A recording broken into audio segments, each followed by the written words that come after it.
Good morning. In today's video, we're going to be talking about Einstein's theory of relativity. This theory can be subdivided into three main categories: classical relativity, special relativity, and general relativity.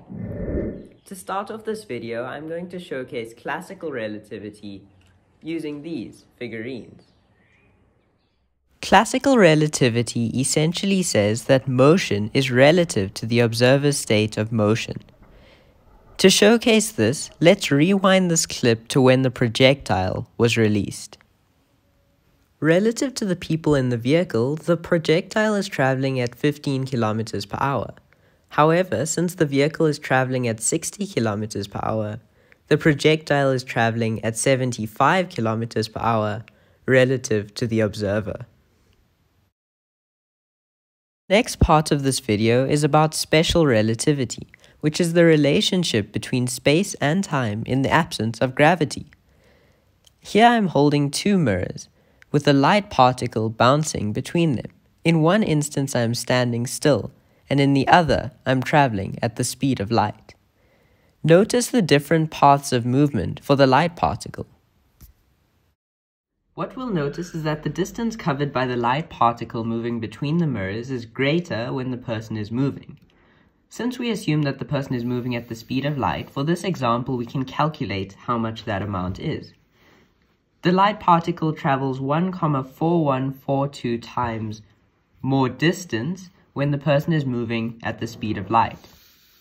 However, we know that speed is equal to distance over time.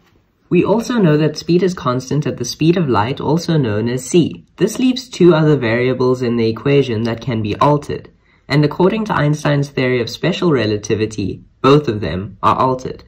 The first postulate is known as time dilation. This is the idea that time slows down since speed is constant and the length or distance is increasing. However, this isn't enough to account for the complete difference, and so the second postulate is known as length contraction. This postulate says that the entire system shrinks so that the distance is decreased. These two postulates account for differences in time and distance in order to ensure that speed is kept constant.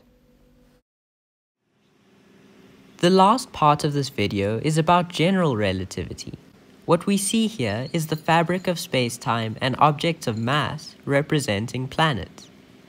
What we observe when we place these objects of mass on the fabric of space-time is that it becomes warped.